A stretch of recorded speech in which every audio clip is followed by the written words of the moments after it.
we have Miss Jillian McCarthy, Field Marketing and ABM Manager for Goldcast. I want you guys to start clapping hands right now. Start clapping hands right now. If you can hear me, start clapping hands right now. And give it up for Miss Jillian McCarthy. That's the best intro I've ever had. I don't think I can ever do an event without that intro anymore. So very exciting. Hi, everyone. Like you said, my name is Jillian McCarthy. I am the Field Marketing and APM Manager at Goldcast. I'm super excited to chat with everyone today. We're going to be chatting all things from live to evergreen, maximizing that virtual event impact. So how to get the most out of these virtual events that we are all probably running. I know we only have like 30 minutes today, and our panel is stacked. We're going to hear from some experts. So I know we want to get the most out of this. So I'm going to invite Aleksandra and Sarah on the stage so they can introduce themselves, and then we'll get into the panel. Hi, Sarah. Hello. Hi, Jillian. Hi, Aleksandra. Hello. How comes me and Sarah don't get that dramatic intro music? I know, right? We need some kind of drum roll or some coming out music for that. Super excited to have you both today. Sarah, if you want to start, do a quick intro, and then Aleksandra will go over to you, and then we'll jump right into our questions here. Awesome. Thanks for having me. I'm Sarah Kamp. I am the Senior Manager of Field Marketing and ABM at Betterworks. So covering everything, events, webinars, trade shows, the whole gamut. Awesome. And I'm Aleksandra. Currently, I'm Experience Marketing Director at Pixelz, where I'm leading our strategic events flow, also everything related to the community, running a podcast, and as well overseeing our webinars and some of the other activations. Okay, so we're not busy at all, is what I'm hearing. Is like we have a lot of free time. That's why we're here today. Right, exactly. Awesome. Thank you both. I'm going to get right into it.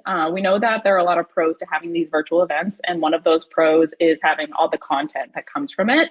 And one of the biggest challenges we see is extending that engagement after that virtual event. So I'm going to start with you, Aleksandra, to see if you have any tips on that.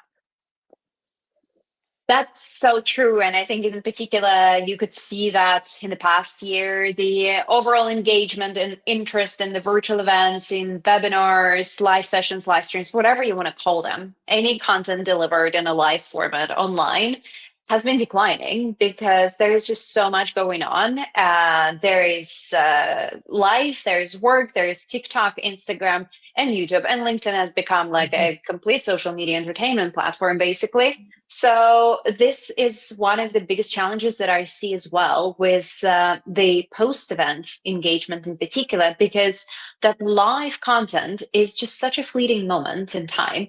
It's for many people, it's the same as watching a video on YouTube on the go or just scrolling through social media. Many tune in for a few minutes and are off with their way. So people do not even think that this is something they need to go back afterwards, engage afterwards. So really it is about your team thinking about other ways. How do you turn that content into something else for that post-event engagement?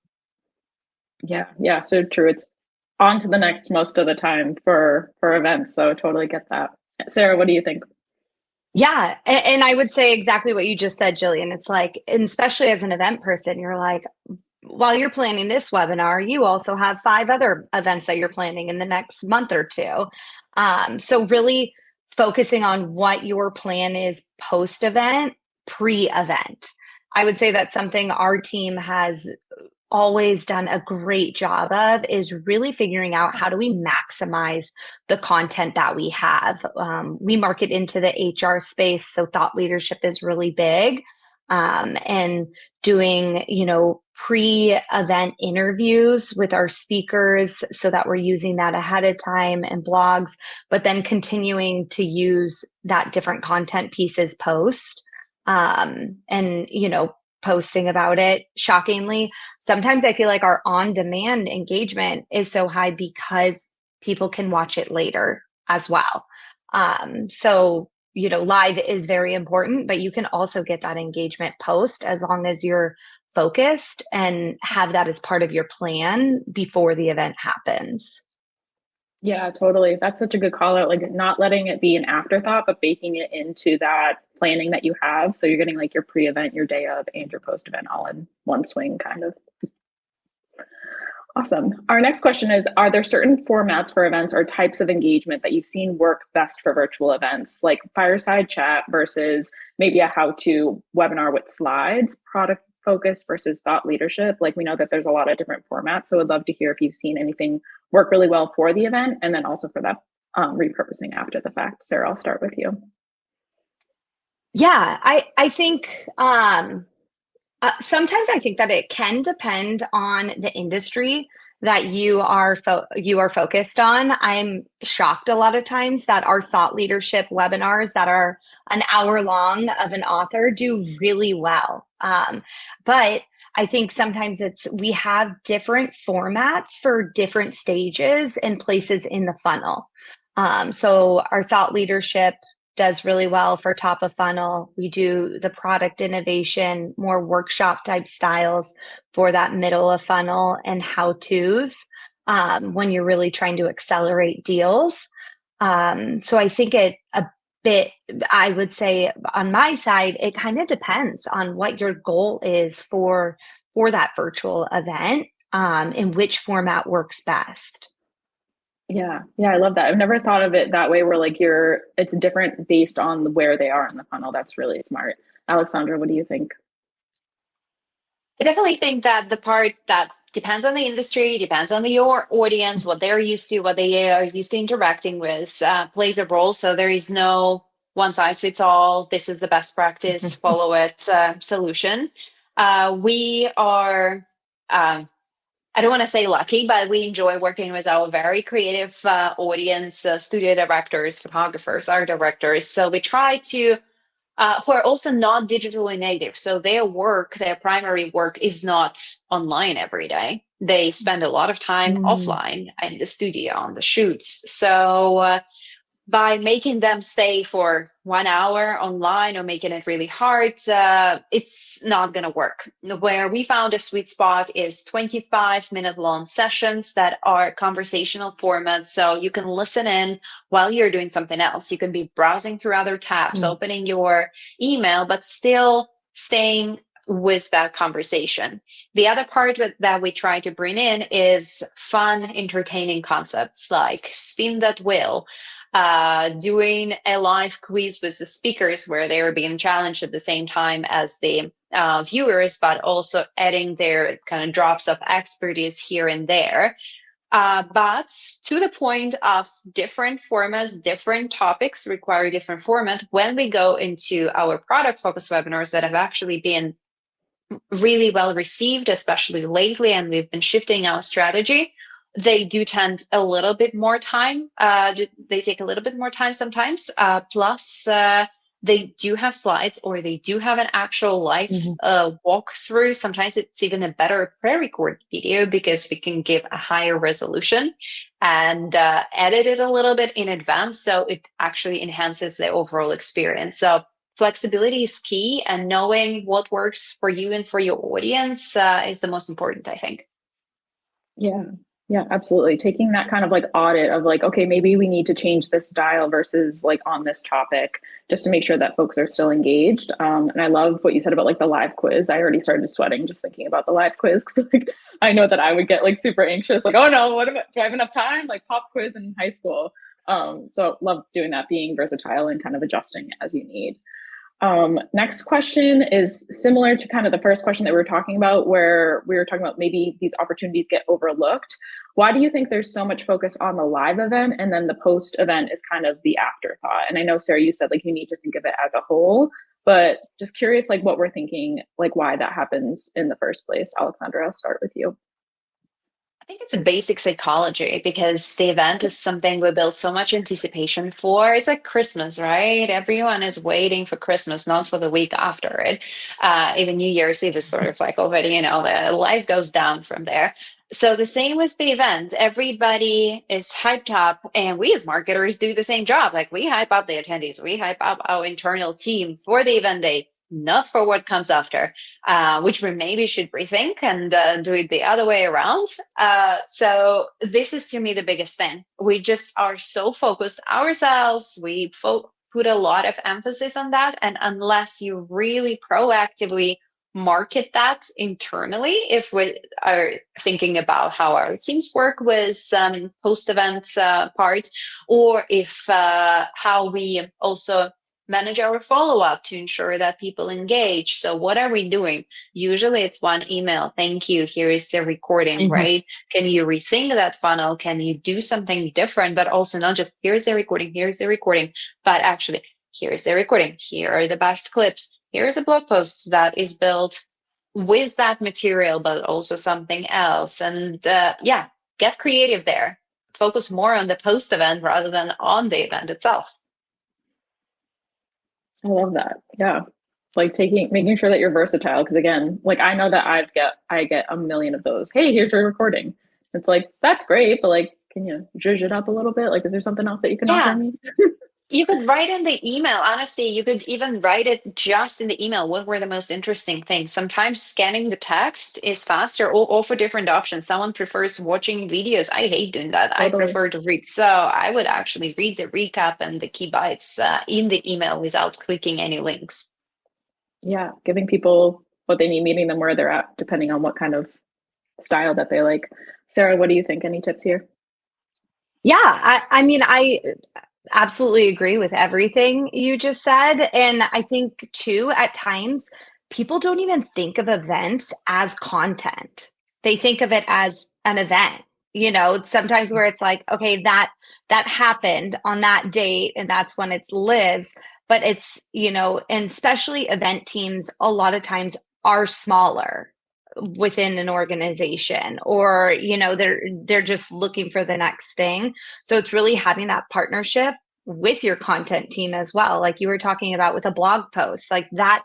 If someone they prefer blog, you don't want to lose that content being relevant to them because you didn't give it to them in a different format.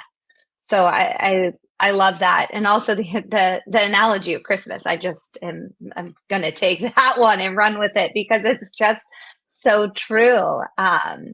But again, I think it's getting creative on what those post-event opportunities are as well. Because, we all send that thank you email, but what are you doing to kind of change it up? Or are you retargeting the webinar via ads after to use it as a demand gen capture? And, Jillian had a great example of someone asked a question, send that clip to your sales team so that they can use it for post-event engagement as well, like making sure you're maximizing the chat, the questions with your sales team to continue to help get their buy-in on events as well. Yeah, absolutely. I think in our prep call too, Aleksandra, you said maybe even using the polls for like a social post after the event or something like that. 100%. Yeah, it's all about repurposing that content. And Sarah, I totally agree with you about the thinking about the event, any event, but I think in particular virtual ones with the post-event in mind and how you're going to repurpose that content is just yet another format, right? How we're going to chop it and what we need. Sometimes we create a webinar because we actually need to fill up the gap in our content pillars and we need something fresh and new. So we once think, okay, where we're going to repurpose it, and that defines how we're going to be running that thing so that it's easy to repurpose. Because sometimes if you don't think about that, you will end up with something that you are not able to repurpose the way you need. And then it's just sitting there. Yeah. So smart to fill those gaps and where you need it versus just trying to like make something out of nothing. I know we talked about like repurposing for blog posts or key takeaways. Is there anything or any specific way that you see as most impactful for repurposing content, or is the magic really in having those different mediums so people can engage in a way that's authentic to them? I'll go with you, Aleksandra, first. So I think that all depends, again, on your company, on your audience, where they are, what channels they're in, and also what you are able to cover. I think by far my favorite way of how we repurposed some of the webinars was it was part of the much bigger campaign about a sustainability topic. And then we created a really useful guide that was built upon the bits and pieces of content we created at virtual events, at in-person events, and some additional interview research. So it was all fitting into one big piece of content. That's, I think, is a great way. We really have built it into the process of regularly using webinar clips for our social media and also for leadership posting for our employees, ads, email sequences. So really all this different variety. You need to think like, okay, where can we plug it in and where do we need what? And finding these opportunities. Yeah, absolutely. Sarah, do you have any thoughts here? Yeah, I mean, I would agree with you. I would say, to plug Goldcast, the Content Lab has been a big game changer, especially for my social team. Being able to quickly create, 5 to 10 clips after a webinar, be able to plug those in to that post event. And again, keeping it on different channels, like making sure that it's not just happening that one day, to have that omni-channel approach and reducing the amount of time. I think AI has also significantly helped in that aspect of the different ways you can get the content out there and quickly, has been really helpful. And again, I think that also alludes to how for my organization, we get a lot of on-demand views. And I think, again, it's because of that continued focus and knowing that that content is relevant and then understanding like where to plug it back in. Like Aleksandra, when you're just talking about when you have like holes within the content and trying to fill in that content, but then also knowing that like just because you had a webinar last year that had really solid content doesn't mean it's not still relevant. Although we do know that life changes very quickly nowadays, so sometimes it's not relevant anymore. But repurposing what is. Yeah. I think it's actually a great point. So we, for example, try to build, and as a very small team, we made decisions. Okay, we want to focus mostly on the evergreen content, but also leaving some room for hyper hot trends, which mainly contain the word AI recently. So we wanted to leave that space, but also we know, okay, we need to fuel our content for longer time, so we can't go hyper focused on something small that will not be relevant in a month's time. We want to invest into something that can leave at least a year, that we can already call evergreen in the modern world, I guess. Yeah, super good point. And thank you for calling out Content Lab too, Sarah. I was just going to ask if there was any tools, because we know that lots of marketing teams are doing way more with less, and resources are scarce sometimes, and so is like human headcount. So would love to hear, Aleksandra, if you had any other tools that you were using that makes having that, I know we said like blogs, social posts, like that's a lot of work for people. So anything that's making that easier for your team. Yeah, so definitely also a Content Lab for chopping clips after webinars, and sometimes we do some additional editing. I also would encourage everyone to explore the opportunities that OpenAI provides to us. And honestly, it's maybe on a different side, but for our podcast, which is also in a way virtual content, and we do create clips for that as well. But I also use a lot of ChatGPT to create summaries and takeaways based on the transcript, and already training it on the tone of voice and the style of wording, style of writing that we want to have. And it saves just so much time, because I can do that task even when my brain is completely dead. But you're still being productive in this 5 minutes because it's doing the work for you. So don't be scared. Get used to it. Took me a while, honestly, but it's worth it. Yeah, likewise. Like I know that when I first started using ChatGPT, I would prompt it and then I'd be like, what is this? Like I'd be like, this doesn't look right. And to your point, like you need to make sure that it has the right tone, it has the right, Yeah. like if you want to use emojis or not, or something like that. So you definitely need to find those tools. It's almost like like an AI cocktail. Like there's a little ChatGPT, there's a little content lab, like there's a little this. You need to find what kind of works for your team. Yeah. Anything else to add there, Sarah? Looked like you might want to have one more point there. Ironically, I would say another tool that could be beneficial, because we are talking about so many different areas to cover, is whatever you're using for your project management, whether it's a Monday.com, whether it's the event brief, like whatever you are doing. Again, I think having that full project plan so that you're not forgetting about a social post, you're not forgetting about a post event blog, just using something to keep that in line as well, because that's still a big component of events that I hope one day AI will figure out how to do for us. But right now, I don't think so. Totally. Got to make it worth with what you have now. Awesome. Just one more question, because I think we have about like 3 minutes left here. I hope the audience got a lot out of this. I know that I learned a lot. Similar to Sarah, I'm going to take that week after Christmas quote and use it, Aleksandra. So thank you for that. But are there any examples of companies that have just like really nailed that evergreen content for pipeline growth, or just kind of in growth in general, that comes to mind? I think some of the companies, that I personally follow, because I have marketed to the HR tech space for over 10 years now.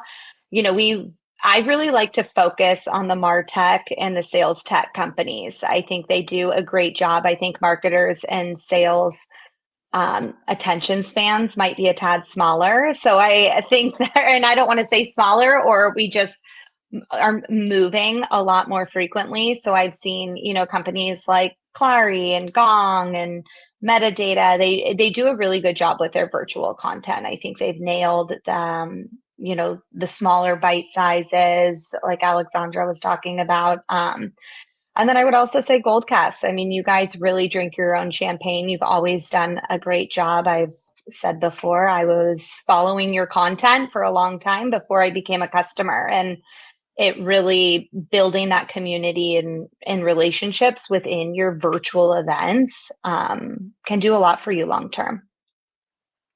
Yeah, absolutely. Yeah. Thank you for the shout out there.